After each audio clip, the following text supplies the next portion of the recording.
صلی اللہ رسول اعوذ باللہ من الشیطان بسم اللہ الرحمن الرحیم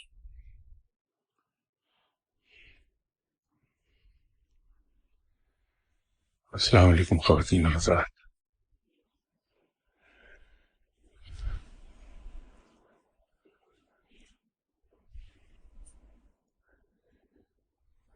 معرفت الہی کیا ہے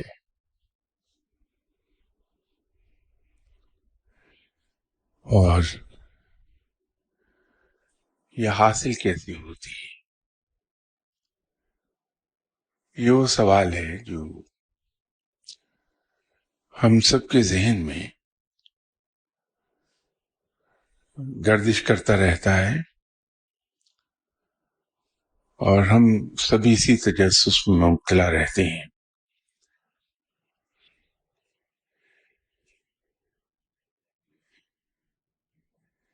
کہ اس کے حاصل کر لینے سے ہم کہاں سے کہاں جا پہنچیں گے. اسی تجسس اور اس کی ڈھکے چھپے ہونے کی وجہ سے اس کے بارے میں بہت سی خوش فہمیاں اور غلط فہمیاں پھیلی ہیں.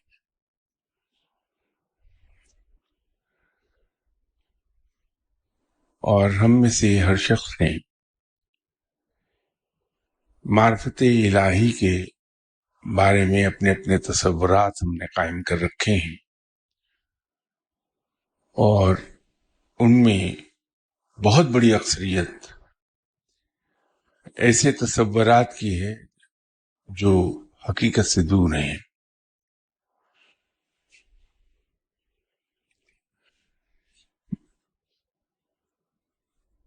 جب کتابوں میں ہم یہ ٹرم پڑھتے ہیں معرفت الہی کے ٹرم پڑھیں گے تو ہمارے ذہن میں اچانک ایک خیال یہ آتا ہے کہ معرفت الہی اصل میں وہ چیزیں دیکھ لینے کا نام ہے جس کو ایک عام آدمی نہیں دیکھ پاتا. وہ قوتیں حاصل کر لینے کا نام ہے جو ماورائے فطرت قوتیں ہیں.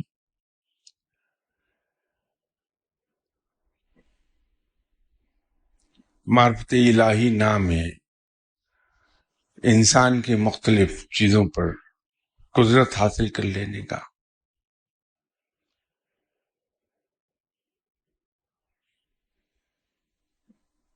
میں ذاتی طور پہ یہ سمجھتا ہوں کہ یہ تصورات درست نہیں ہیں. شاید معرفت الہی جب ہم کہتے ہیں تو اس سے مراد یہ نہیں ہوتی کہ ہم اللہ کی ذات سے واقف ہو گئے، کیونکہ اس میں معرفت میں 3 چیزیں چھپی ہوں گی. معرفت الہی جب ہم کہتے ہیں تو در حقیقت اس کے اندر 3 چیزیں ہیں. ایک معرفت ذات جل جلالہ ہے، ایک معرفت صفات الہی ہے، اور ایک معرفت مظاہر صفات الہی ہے.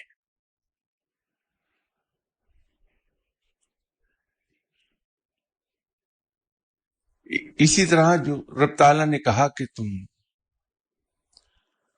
غور و فکر کیوں نہیں کرتے، میری نشانیوں پر غور و فکر کیوں نہیں کرتے، تو صوفیہ کرام نے، درویشوں نے، صاحبان علم نے بڑی سختی سے اس بات پر منع کیا کہ آپ ذات الہی پر غور نہ کریں بلکہ صفات الہی پر غور و فکر کیجیے. لیکن صفات الہی پر بھی غور کرنے کے لیے انسان کے پاس علم کا ایک بہت بڑا ذخیرہ چاہیے. ورنہ بھٹک جائے گا.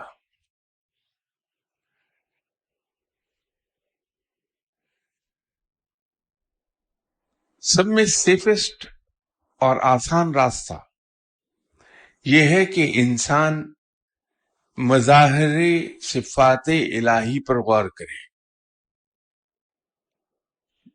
وہ تمام چیزیں جو اللہ نے تخلیق کی ہیں وہ اس کے مظاہر ہیں، وہ اس کی صفات کے مظاہر ہیں.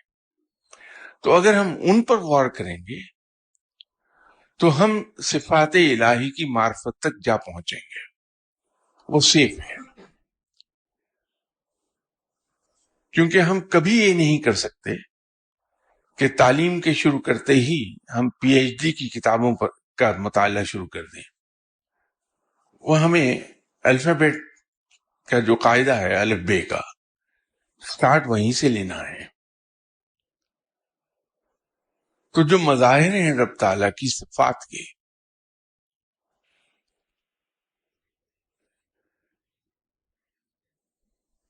جو کچھ اس کی مخلوق ہے اور اس کے ساتھ جو معاملات ہیں، رب تعالیٰ جو ہمیں عطا کیے ہوئے ہیں، ہمیں پال رہا ہے، وہ سب اس کی صفات کے مظاہر ہیں. جیسے الخالق، یہ صفاتی نام ہے رب کا، بنانے والا. تو ہم جو بیٹھے ہیں سب، میں اور آپ، ہم سبھی، اور یہ چیزیں ساری، نباتات، جمادات، یہ سب اس کی تخلیق کا ایک مظہر ہے. جو کچھ وہ ہمارے لیے زمین سے اگاتا ہے، جو وہ رزق ہمیں فراہم کرتا ہے، وہ اس کی صفت ہے، صفاتی نام ہے الرزاق. وہ ہمیں عطا کرتا ہے المعطیو، اس کا صفاتی نام ہے. اس طرح آپ اس کے صفاتی نام لیتے چلے جائیے. اس کا تعلق ہماری کائنات سے ہے، ہماری پلانٹ ارتھ سے ہے، یا دوسری مخلوقات جو دوسری جگہوں پر ہیں. یہ اس کے مظاہر ہیں. اسی طرح اللہ تعالی کی صفت کلام کا ایک بہت بڑا مظہر ہمارے پاس ہے، اور وہ ہے قرآن پاک.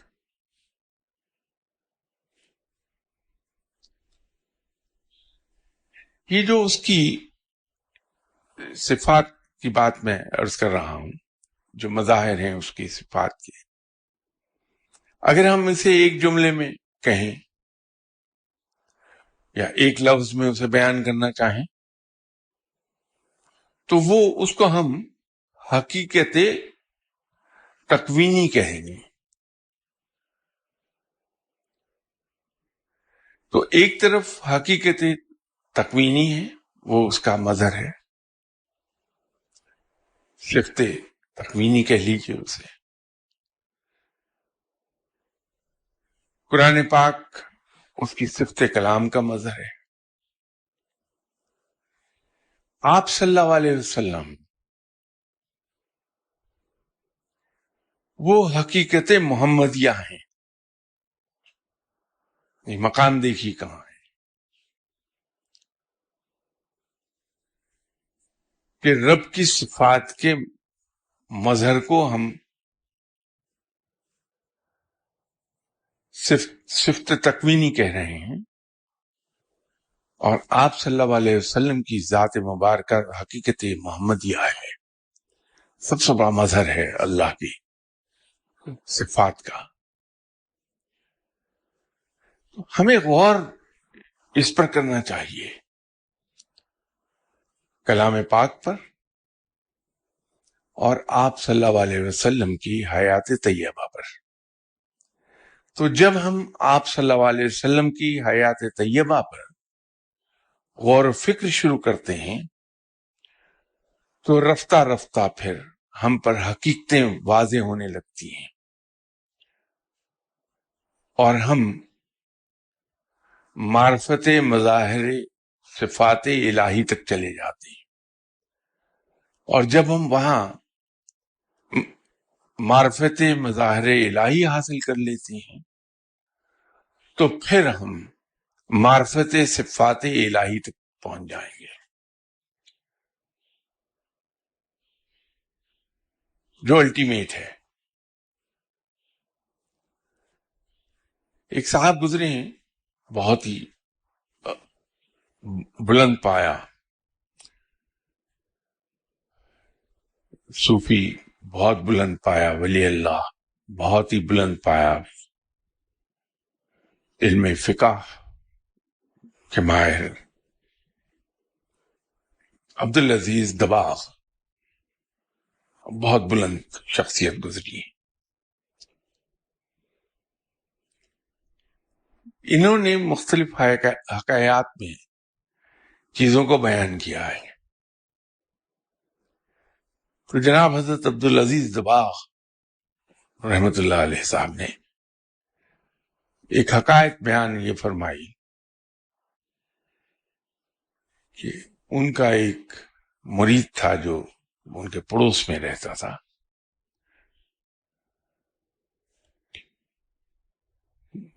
بہت خدمت کرتا تھا عبدالعزیز صاحب کی. جناب حضرت عبدالعزیز دباغ صاحب کی زوجہ محترمہ علیل تھیں، گھر کے کام کاج کر نہیں پاتی تھی، تو اس مرید کی بیگم وہ گھر میں آ کے سارے کام کر دیتی تھی.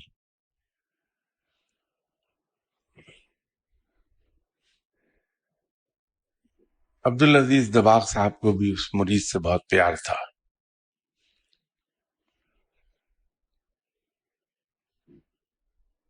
تو ایک دن گھر گئے تو اس مرید کی بیگم بھی آئی ہوئی تھی، وہ گھر کا کام کاج کرنے میں مصروف تھی. تو اس دن مرید اپنے بیٹے کو بھی، بچی کو لے آیا ساتھ اپنے. تو بچی آئی ان کے پاس، انہوں نے پیار کیا. تو اس بچی کے ہاتھ میں قرآن پاک تھا. تو یہ اپنے مرید سے باتیں کرنے لگ گئے دباغ صاحب. وہ بچی چپ چاپ بیٹھی اور عبدالعزیز دباغ صاحب کے قدموں میں آ گئی، ہاتھ میں قرآن تھا. جناب حضرت عبدالعزیز دباغ صاحب نے دیکھا تو اس بچی کو پکڑ کے اٹھایا اور مرید سے کہنے لگے کہ آج تمہیں کیا چاہیے مجھ سے؟ تو اس نے کہا جی کچھ نہیں حضور، میں تم ویسے ہی سلام کے لیے حاضر ہوا.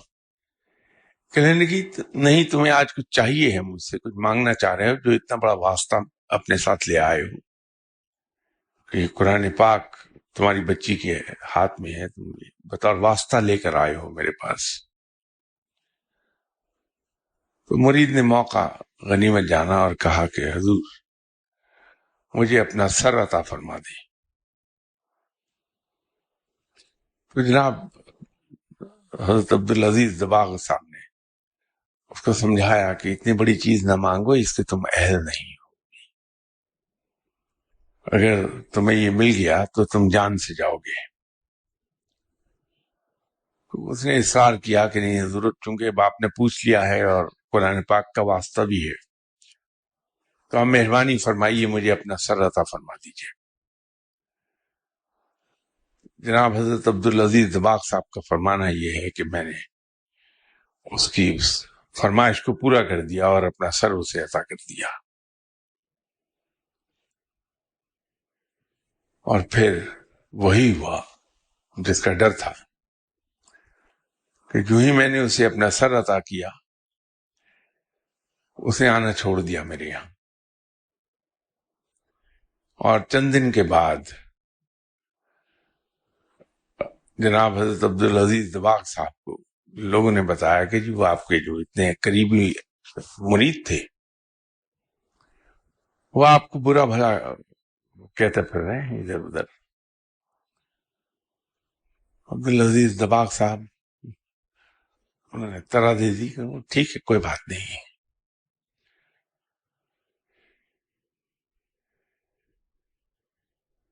کچھ عرصے کے بعد پتہ چلا کہ وہ مرید شہر چھوڑ کے چلا گیا،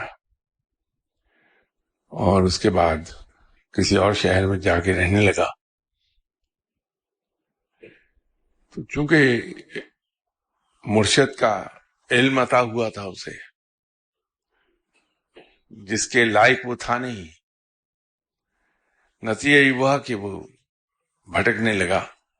تو لوگوں سے وہ باتیں کرتا تھا اسرار و رموز کی جو اس کی اپنی سمجھ سے بالاتر تھی. وہ عطا کردہ علم بولتا تھا، بندے کے پاس اپنا کچھ تھا نہیں، تو وہ سہار اور برداشت تھی نہیں. نتیجہ یہ ہوا کہ مزید گمراہ ہوا، اور وہ وقت بھی آیا کہ وہ عیسائی ہو گیا، اسلام چھوڑ کے عیسائیت میں داخل ہو گیا.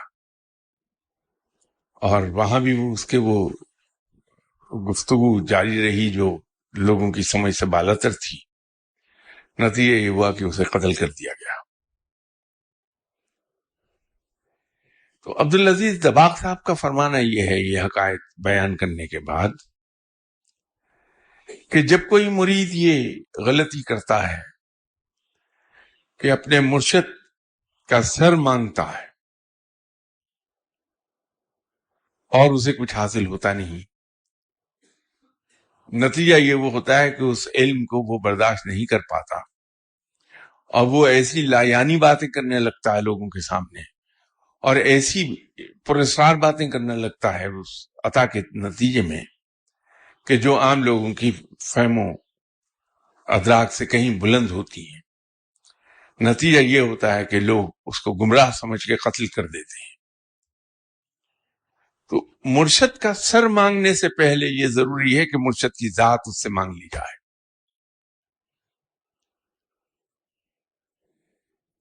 لیکن یہ بھی بات یاد رکھیے کہ مرشد کی ذات کے اسرار آپ کے باوجود مانگنے کے، میرے باوجود مانگنے کے، مرشد کے انتقال سے پہلے کبھی آیا نہیں ہوتے.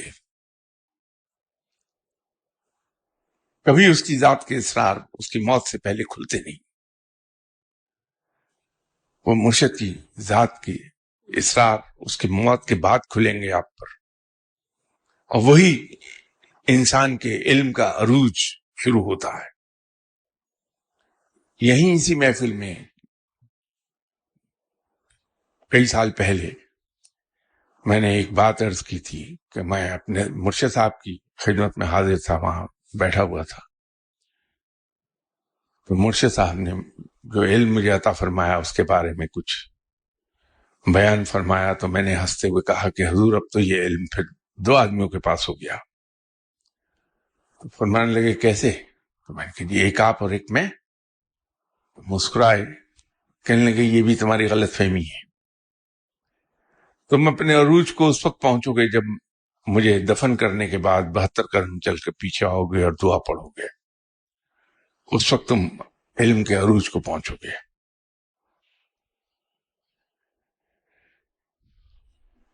میں تو خیر نالائق آدمی ہوں، میرا اور علم کا دور کا بھی واسطہ نہیں. وہ ان کا بڑاپن اور اعلیٰ ظرفی تھی میرے بارے میں یہ کہہ دیا، ورنہ علم اور کوئی. مختصر بات یہ ہے کہ میں کوئی اچھا انسان نہیں.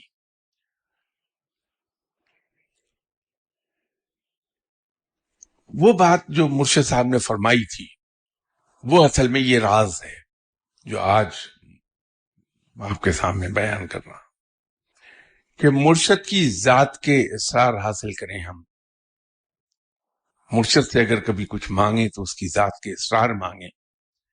اور یہ بھی درست ہے کہ اس کی زندگی میں اس کی ذات کے اسرار آپ پر نہیں کھلیں گے کبھی، ہاں اس کے انتقال کے بعد کھل جائیں گے. تو جب مرشد کی اسرار کے ذات ہم پر واہ ہوتے ہیں تو علم بہت بڑھ جاتا ہے ہمارے اندر. تو پھر مرشد کا سر اگر عطا ہوا تو اس کو ہم سہار پائیں گے.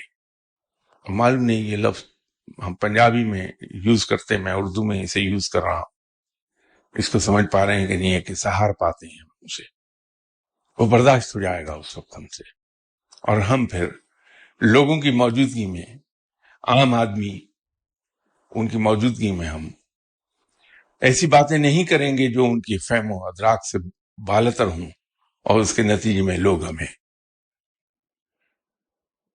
بھٹکا ہوا سمجھنے لگے۔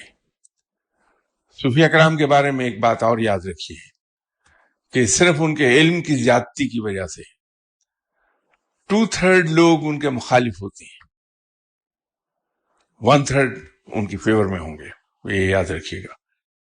اور میں نے یہی ایک واقعہ سنایا تھا جناب حضرت پیران پیر غوث الاعظم دستگیر صاحب کا، کہ جو شخص ان کی محفل میں گیا اور اٹھ کر واپس آنے لگا تو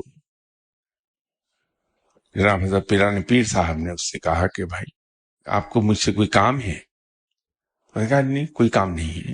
میں نے کہا کہ میں دیکھ رہا ہوں پچھلے کئی روز سے آپ آتے ہیں، گھنٹہ 2 گھنٹے 3 گھنٹے بیٹھتے ہیں اور چلے جاتے ہیں، تو کوئی کام ہو تو مجھے حکم کریں۔ میں نے کہا کہ نہیں یہ باتیں میں نے اپنے بزرگوں سے سنا تھا کہ اولیاء کرام کے دشمن ان کے ماننے والوں سے کہیں زیادہ ہوتے ہیں، تو میں یہاں آ کے بیٹھ کے دیکھ رہا ہوں، تو آپ تو کوئی ولی نہیں ہے۔ تو حضرت پیران پیر نے مسکرا کے پوچھا کہ کیوں خیریت ہے، اللہ مجھے معاف فرمائے، کیا یہاں کوئی شریعت کے خلاف حرکت ہوتی دیکھ لی آپ نے؟ میں کہا کہ نہیں آپ کا دشمن ہی کوئی نہیں، سبھی آپ کے مرید ہیں، تو آپ کاہے کہ ولی ہیں؟ تو آپ نے مسکرا کے اسے فرمایا کہ درائے دجلہ کے پار جا کے دیکھ لیں آپ، تو وہاں کوفہ ہے۔ تو وہاں گیا تو سبھی مخالف ہی مخالف تھے حضرت پیران پیر غوث الاعظم دستگیر صاحب کے، تو واپس آ کے بیعت کر لی۔ تو ولی اللہ کے مخالفین کی تعداد اس کے ماننے والوں سے 2 گنا زیادہ ہوتی ہے،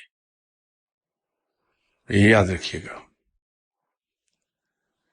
تو ہم یہ معرفت کے علم کی طرف جاتے تو ہیں، لیکن اصلاح کی پریشانیوں کو ہم وزن نہیں دیتے ہیں، اس پہ نظر رکھنی چاہیے، یہ اتنا آسان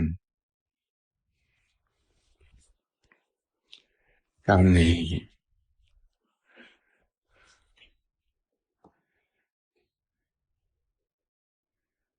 یہ بہت لمبے چوڑے سوالات کی لسٹ کسی صاحب نے دی تھی، تو میرا ملک سے باہر جانے سے پہلے ہم ہر اتوار اس پہ بات کرتے تھے۔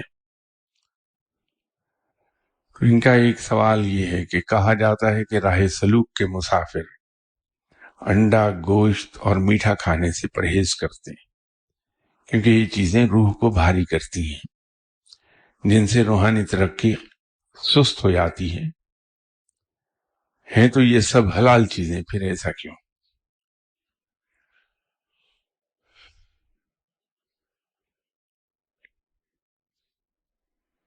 اس سوال کا جواب تو کوئی اتنا دشوار نہیں کہ ہم سبھی مختلف آرٹیکل پڑھتے رہتے ہیں انسانی صحت پر۔ جو کلینکل سائنس ہے، کلینکل سائنس کے مطابق وہ انسان کبھی بیمار نہیں ہوتا جو اپنی بھوک کا 70% کھاتا ہے، 30% بھوک برقرار رکھتا ہے۔ اب آپ یاد کر لیجئے جو بچپن میں حدیث آپ نے پڑھی تھی کہ انسان، اس کا مفہوم بیان کر رہا ہوں، الفاظ مختلف ہوں گے، کہ انسان اپنی تھوڑی بھوک رکھ کر کھائے، پیٹ بھر کر نہ کھائے۔ یہ حکمت 1400 سال کے بعد آج کلینکل سائنس ماننے لگی ہے۔ جو ہیومن اناٹمی کے ماہرین ہیں ان کا کہنا یہ ہے کہ انسان اگر اپنی بھوک کا 70% کھائے تو انسان توانا رہتا ہے، بیمار نہیں ہوتا۔ صوفیہ کرام نے چونکہ عبادت کرنا ہوتی ہے، ذکر الہی میں مصروف رہتے ہیں، اور عام طور پر ان کی راتیں جاگتی ہیں. اگر پیٹ بھر کے وہ کھانا کھائیں یا مرغن غذائیں کھائیں یا پروٹین سے بھرپور غذائیں کھائیں جیسے انڈا ہے، گوشت ہے، تو انسان پر غنودگی طاری ہوتی ہے، نیند آتی ہے، تو رات کی عبادت ان کی کھوٹی ہونے لگتی ہے. اس وجہ سے جو لوگ راتوں کو جاگتے ہیں، اللہ نے انہیں توفیق بخشی ہے، رات بھر بیٹھ کے رب تعالیٰ کو پکارتے ہیں، وہ مرغن غذاؤں سے پرہیز کرتے ہیں. ایسی غذائیں جن میں پروٹینز بہت ہائی ہوں، اس سے غنودگی آتی ہے انسان کو، اس سے وہ دور رہتے ہیں. ادروائز یہ سوال ہی نہیں پیدا ہوتا کہ کوئی درویش یا اہل علم، اہل اللہ ایسی چیز کو اپنے اوپر حرام کر لے جس کو رب نے حلال قرار دیا ہے.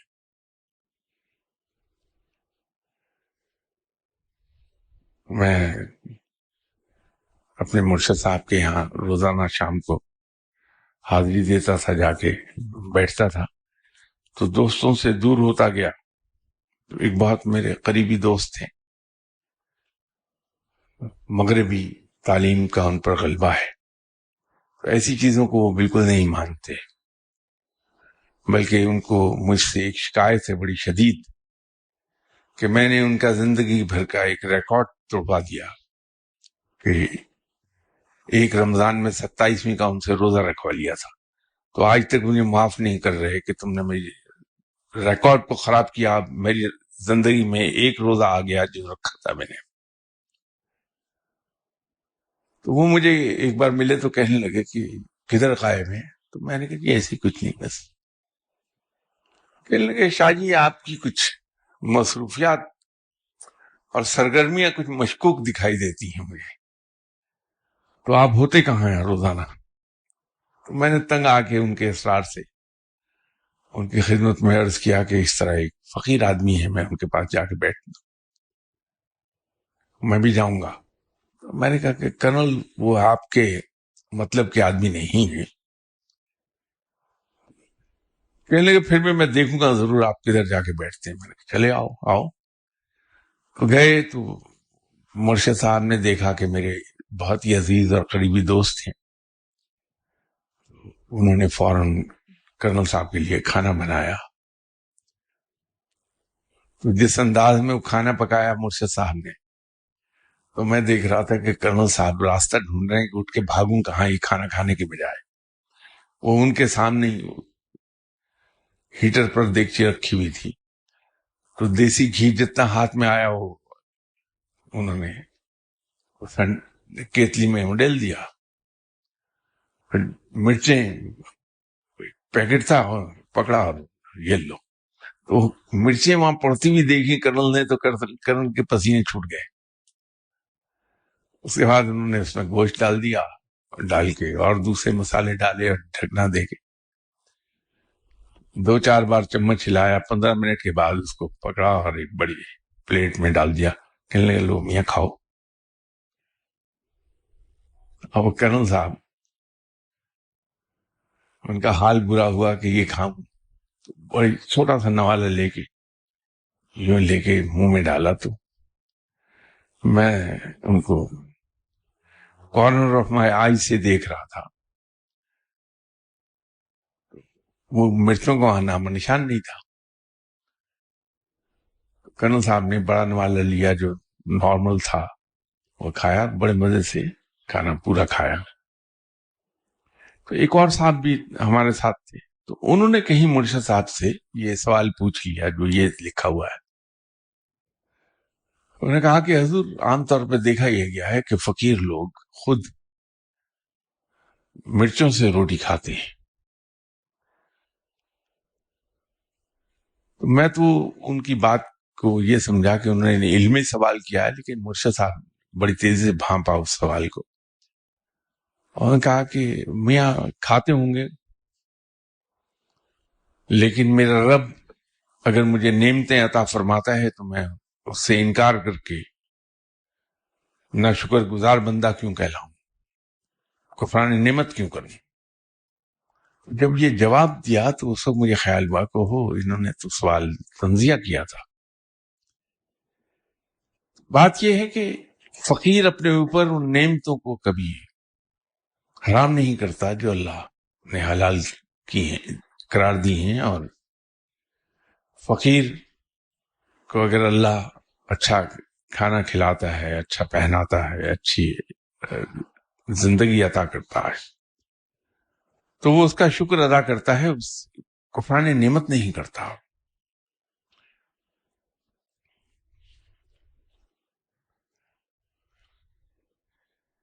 ان کا اگلا سوال یہ ہے کہ کیا تصوف چلہ کشی کے بغیر نامکمل ہے؟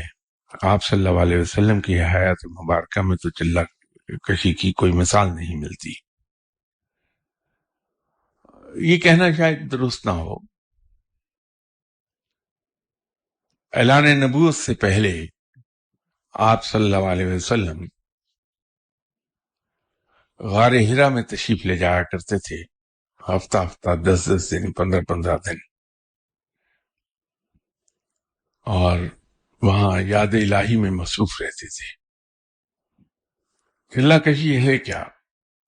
اگر تو چلہ کشی سے مراد آپ کی وہ ہے جو سادھو لوگ کرتے ہیں تو وہ اسلام میں قطعی طور پر اس کی ممانعت ہے، کوئی نہیں کرے گا وہ۔ لیکن اگر چلہ کشی سے مراد آپ کی یہ ہے کہ کہیں اکیلی جگہ پر کوئی بیٹھ جائے جہاں خلق خدا سے اس کا واسطہ نہ رہے اور وہاں بیٹھ کے اپنے رب کو وہ پکارتا رہے، تو یہ تو آپ صلی اللہ علیہ وسلم نے کیا ہے اپنی حیات طیبہ میں۔ اور دوسری بات یہ ہے کہ آپ صلی اللہ علیہ وسلم اللہ کے بعد سب سے بڑے ہیں۔ آپ صلی اللہ علیہ وسلم دنیاوی تعلیم کے لحاظ سے امی تھے، لیکن رب نے انہیں علم عطا کیا تھا۔ آپ صلی اللہ علیہ وسلم کا تمام تر علم من جانب اللہ تھا، تو وہاں عبادت کے اندر انہماک آپ صلی اللہ علیہ وسلم کے ارادے کے تحت کم تھا۔ آپ صلی اللہ علیہ وسلم کی محبت جو اللہ کے لیے تھی، اس کے نتیجے میں انہماک بے پناہ تھا۔ یہ انہماک کسی اور کو حاصل نہیں ہوگا، تو وہاں اگر چلہ کشی نہ بھی کرتے تو وہ انہماک تو موجود تھا، کیونکہ رب سے محبت ایسی تھی آپ صلی اللہ علیہ وسلم کی جو کسی کو ہو نہیں سکتی۔ اس کے نتیجے میں انہماک اس کو پکارتے ہوئے بہت زیادہ ہوتا تھا۔ تو چلہ کشی اس سینس میں کہ اگر آپ اپنے گھر میں ایک علیحدہ کمرے میں بیٹھ کے اللہ کو پکارتے ہیں اس لیے کہ دوسرے لوگ ڈسٹرب نہ کریں، آپ کا انہماک نہ ختم ہو، آپ کی کنسنٹریشن نہ ٹوٹنے پائے، اس میں حرج کوئی نہیں ہے، کیونکہ شروع میں توجہ بڑی تیزی سے بھٹکتی ہے انسان کی۔ صوفیہ کرام تو یہاں تک بھی گئے ہیں کہ پہلے وہ علیحدگی میں تنہائی میں ذکر کرتے تھے، پھر لوگوں میں بیٹھ کے ذکر کرنا شروع کیا، پھر شور میں بیٹھ کے ذکر کرنا شروع کیا، اور آخر پر ایسے لوگ بھی گزرے کہ انہوں نے ڈھول والوں سے کہا کہ میرے پاس بیٹھ کے ڈھول بجاؤ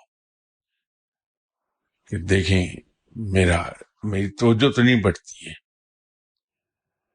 کیونکہ اللہ کو جو ہم پکارتے ہیں بغیر انہماک کے، اس کے فائدے وہ نہیں ہوتے جو ہونے چاہیے۔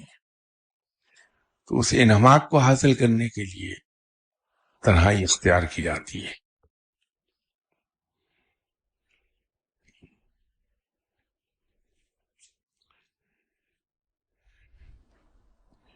انہی صاحب نے پوچھا ہے کہ خشبوؤں کا احساس، روشنیوں کا سیلاب، جنات یا موکلات کا نظر آنا، جس میں کرنٹ محسوس ہونا، عجائب قدرت کا مشاہدہ، مختلف اولیاء کرام اور پیغمبروں سے ملاقات، کشف کا حصول، کیا یہ سب روحانیت کی راہ کی ناگزیر سنگ میلیں ہیں، یا ان سب وارداتوں سے گزرے بغیر بھی کوئی رب تعالیٰ کے قریب ہو سکتا ہے؟ ہم دوا کھاتے ہیں، دوا کھانے کے ساتھ جو ہمیں اس دوا کا جو فائدہ حاصل ہوتا ہے وہی اصل میں مقصد ہوتا ہے کسی میڈیسن کو کھانے کا. لیکن ہر میڈیسن کے کچھ سائیڈ ایفیکٹس آتے ہیں، اور وہ ڈاکٹر پہلے آپ کو بتا دیتا ہے کہ میڈیسن کھانے سے یہ سائیڈ ایفیکٹ آپ پر آئیں گے، اس کے لیفلیٹ میں لکھا بھی ہوتا ہے.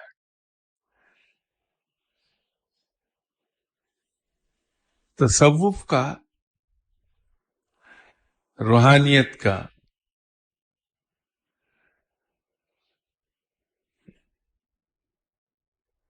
اصل انسان کے ذہن میں مقصد کیا ہے یہ ڈپینڈ کرتا ہے اس پر. تو اگر اللہ نے کسی کو یہ توفیق بخشی ہے اور اللہ نے کسی پر رحمت کی ہے کہ اسے سمجھ عطا فرما دی کہ وہ صرف اور صرف ایک چیز پر نظر رکھے ہوئے ہے کہ مجھے رب کی دوستی عطا ہو جائے، یہ مقصد لے کر چلا اور وہ یہ سب کر رہا ہے، تو مقصد تو یہی ہے اس میڈیسن کے کھانے کی طرح کہ بیماری ٹھیک ہو جائے. لیکن راہ میں بہت سی چیزیں حاصل ہوتی چلی جاتی ہیں انسان کو، اور مرشد کا کام بھی یہی ہے کہ جہاں انسان اس کا مرید بھٹکنے لگے، وہ جو سائیڈ میں چیزیں اسے آ رہی ہیں جن کو میں سائیڈ ایفیکٹس کہہ رہا ہوں، ان میں نہ الجھ جائے، کیونکہ اگر ان میں الجھ گیا انسان تو پھر راہ کھوٹی ہو گئی اس کی، پھر رب تک نہیں پہنچتا، اس کی دوستی تک نہیں جاتا، پھر وہ انہی کھیلوں میں پڑ جاتا ہے. تو مرشد اس کو وہاں رکنے نہیں دیتا، چلائے رکھتا ہے آگے. یہ چیزیں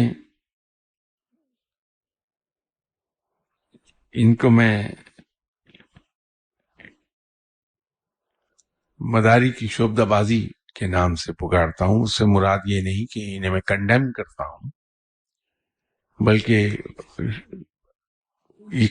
مداری کی شعبدہ بازی کہنے سے مراد یہ ہوتی ہے کہ ان کی کوئی حیثیت نہیں ہے، یہ ایسی چیزیں نہیں جن پر فخر کیا جا سکے، ایسی چیزیں نہیں ہیں جن کو گنا جا سکے کہ مجھے یہ حاصل ہو گیا.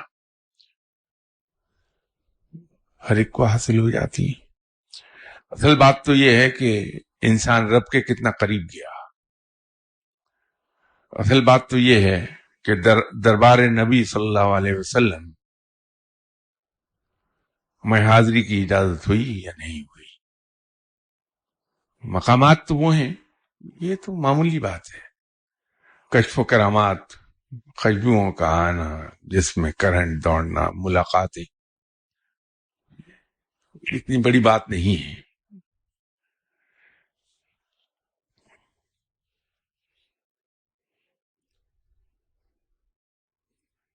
ایک اور یہ سوال ان کا خاصا اہم ہے. مرشد صاحب کی موجودگی میں مرید کی روحانی کیفیت میں اضافہ اور عدم موجودگی میں کمی کیوں ہوتی ہے؟ یہ اہم چیز ہے جس کا جانا بڑا ضروری ہے، اور انسان کا ذہن اس سلسلے میں بڑا کلیئر رہنا چاہیے. اب سبھی پڑھے لکھے لوگ ہیں، آپ نے جب آپ ہائی اسکول میں پڑھتے ہوں گے تو آپ نے لیبارٹری میں مختلف تجربے کیے ہوں گے کہ ایک میگنیٹ ہے، لوہے کا ایک پیس اگر اس کے قریب رکھا جائے اور وہ دیر تک وہاں پڑا رہے تو لوہے کا ٹکڑا بھی میگنیٹ میں تبدیل ہو جاتا ہے. اگرچہ اس کی قوت وہ نہیں ہوگی جو اصل میگنیٹ کی ہے، لیکن میگنیٹ بہرحال یہ ڈیولپ ہو جائے گا۔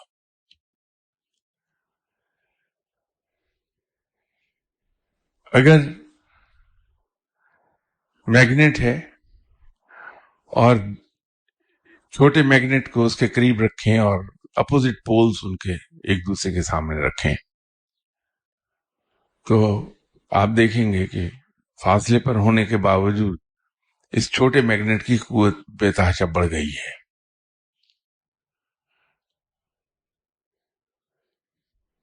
یہ سب اس لیے ہوتا ہے کہ جو میگنیٹ ہے اس کے ارد گرد ایک غیر مرئی حالہ بنا ہوا ہے، جسے ہم میگنیٹک فیلڈ کہتے ہیں سائنس میں۔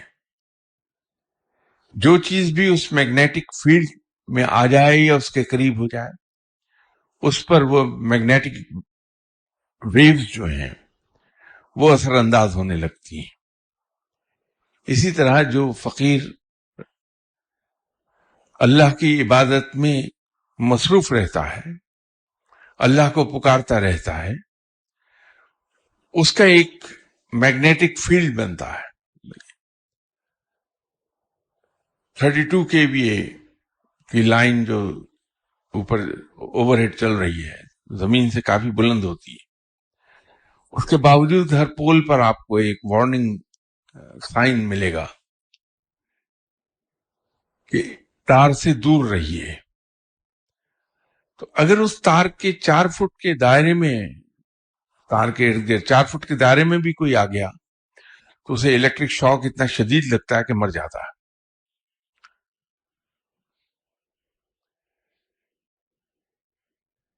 مرشد جب اللہ کو پکار رہا ہے، اس کو اللہ تعالیٰ کا علم عطا ہوا ہے، تو اس کے ارد گرد بھی ایک میگنیٹک فیلڈ قائم ہو گیا، اس کے جسم سے وائبریشنز نکلتی ہیں جو ارد گرد کی چیزوں پر اثر انداز ہونے لگتی ہیں۔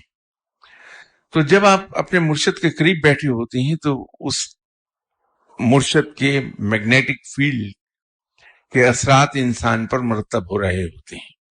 تو ایک تو مرید کی اپنی اسٹرینتھ کہ وہ مرشد کی بتائی ہوئی پڑھائیاں پڑھ رہا ہے، پھر مرشد کے میگنیٹک فیلڈ کے زیر اثر آ کے تو وہ قوت بہت زیادہ محسوس ہونے لگتی ہے۔ لیکن جب مرشد سے دور ہو جائے گا تو مرشد کے میگنیٹک فیلڈ کے اثر سے نکل گیا تو اپنی صرف قوت رہ گئی، تو اس لیے وہ کمی محسوس ہونے لگتی ہے اسے۔ مرشد کی صحبت بہت ضروری اس لیے ہے کہ جب انسان مرشد کے قریب بیٹھا رہتا ہے، اسے آبزرو کرتا رہتا اپنے مرشد کو اور اس کی باتوں کی نقل کرتا ہے، تو جب ہم ایک آدمی جو گزرا ہے کسی راستے سے، اس کے پاؤں کے نشان ہیں، تو اس آدمی کے پاؤں کے نشان پر پاؤں رکھ کر جب ہم چلتے ہیں تو وہیں جا پہنچیں گے جہاں وہ شخص پہنچا ہوا ہے۔ تو ہم جب مرشد کے پاس بیٹھتے ہیں اور اس کی نقل کرتے ہیں تو قوت تو وہاں سے مل رہی ہے اس کے میگنیٹک فیلڈ سے، لیکن فالو اس کے فٹ پرنٹ کر رہے ہیں۔ یہ سلسلہ اگر جاری رہے تو ہم وہیں جا پہنچتے ہیں جہاں مرشد پہنچا ہے۔ تو اس لیے مرشد کی صحبت بھی ضروری ہے کہ قوت کو ایک طرف کر دیجئے، ہو یا نہ ہو، لیکن مرشد کے فٹ پرنٹس پہ چلنا بڑا ضروری ہے اگر ہم یہ چاہتے ہیں کہ ہم وہیں جا پہنچے جہاں مرشد پہنچے تھے۔ یہ انہی صاحب کا ایک سوال ہے کہ کیا تصوف کے رموز و اسرار بیان کرنے کے لیے کم از کم کتب ارشاد کے درجے پر فائز ہونا ضروری ہے یا کوئی بھی شخص یہ کام کر سکتا ہے؟ اس کا ایک بڑا سادہ، سمپل، سیدھا جواب ہے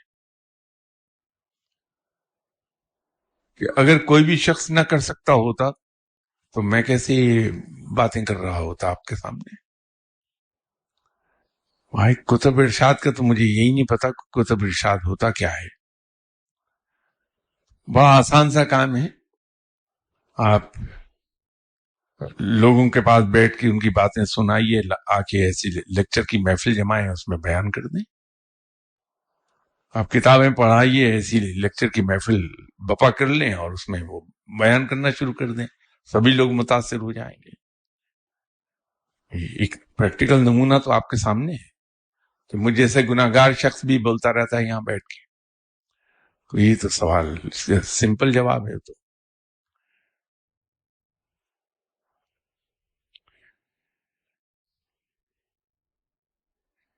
انہوں نے اگلا ایک سوال پوچھا کہ کیا ایک ولی اللہ کو یہ ڈیوٹی اسائن کی جاتی ہے کہ وہ لوگوں میں علم بانٹے، ان کی تربیت کرے، ان کے لیے دعا کرے، اور یہ ڈیوٹی کون اسائن کرتا ہے، اس کے لیے کرائیٹیرین کیا ہوتا ہے؟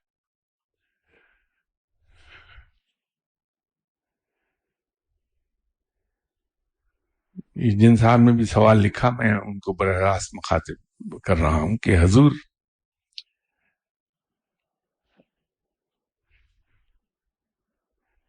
آپ لوہے کے برتن کو کسی کسوٹی پہ رگڑتے رہیے،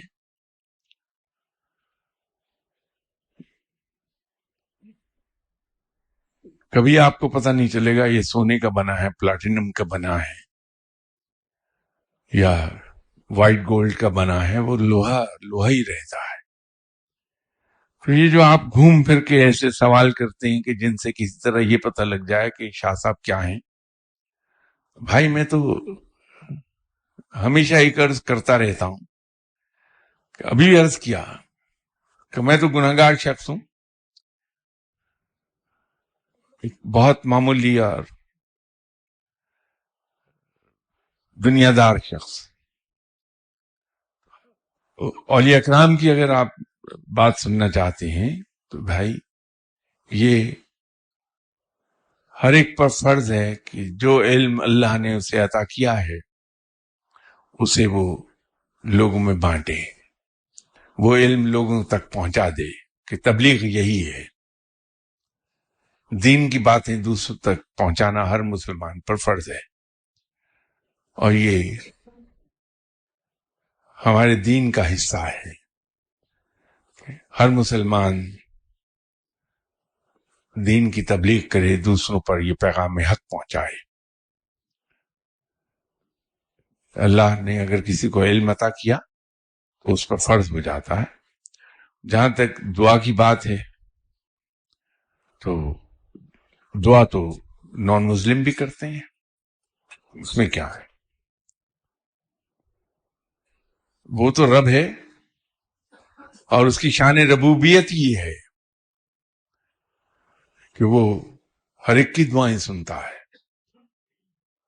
وہ رحمان ہے، وہ ہر ایک کو عطا کرتا ہے، بغیر حساب کے عطا کرتا ہے، بغیر یہ دیکھے کہ کوئی مجھ جیسا گناہگار ہے یا آپ جیسا نیک، اس کو ماننے والا ہے یا اس کا منکر ہے، سب کو عطا کرتا ہے.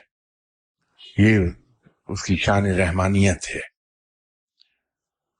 سب کو پالتا ہے کہ وہ اس کی شان ربوبیت ہے.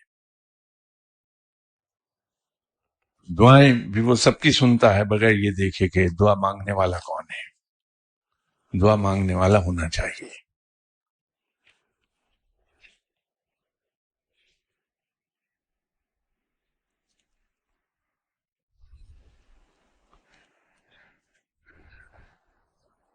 یہ صاحب کسی بڑے پکے استاد کے پڑھائے ہوئے ہیں.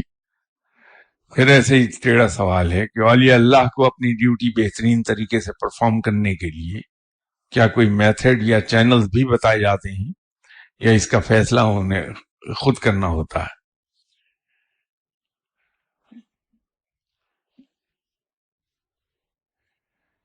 اگر آپ مجھ سے یہ پوچھیں کہ پرائم منسٹر ہاؤس میں پرائم منسٹر کو جو کھانا دیا جاتا ہے پہلے اسے ڈاکٹر چکھتا ہے خود، پھر پرائم منسٹر کو دیتا ہے، تو اس کا جواب دینے کے لیے بھائی ضروری یہ ہے کہ مجھے پرائم منسٹر ہونا ہوگا تاکہ مجھے پریکٹیکل ایکسپیرینس ہو.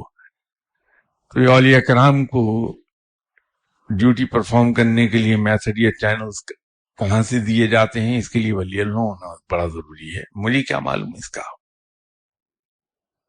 لیکن ایک بات یاد رکھیے کہ رب تعالیٰ نے انسان کو اپنا خلیفہ بنایا ہے، اپنا نائب بنایا ہے روئے زمین پر، اور رب قادر مطلق ہے، یہ انصاف پر مبنی نہیں ہوگا اگر قادر مطلق کا نائب کم از کم قادر نہ ہو کچھ چیزوں پر. تو اللہ نے انسان کو مجبور محض نہیں بنایا، اس کو بہت سے آزادی عطا کی ہے کہ وہ فیصلہ کرے، وہ قدم اٹھا سکے عملی. تو اولیاء کرام صاحب علم ہوتے ہیں، اور علم کے نتیجے میں انسان کو عقل و فراست عطا کی جاتی ہے رب سے. تو وہ اپنی عقل و فراست سے کام لیتے ہیں. جس دور میں وہ پیدا ہوئے ہیں، جس جیوگرافیکل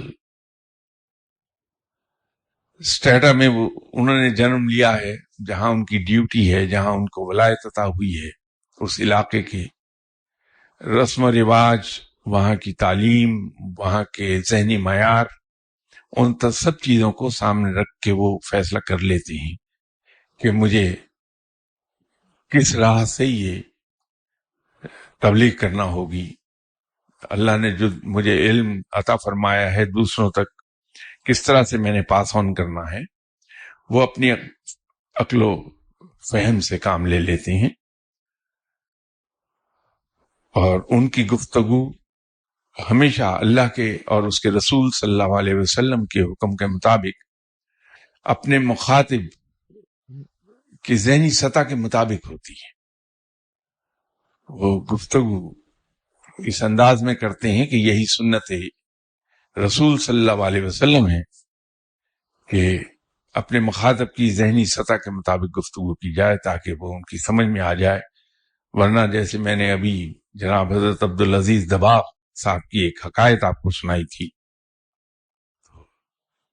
جب ہم اپنے مخاطب کی ذہنی سطح سے بلند باتیں کریں گے تو نتیجے میں انسان کا اپنا سر قلم ہو جاتا ہے، انا الحق کہہ بیٹھتا ہے، اور سر تن سے جدا ہو جاتا ہے انسان کا. اگلی اتوار کے لیے اجازت دیجیے، پھر انشاءاللہ حاضر ہوں گا بشرط زندگی. السلام علیکم.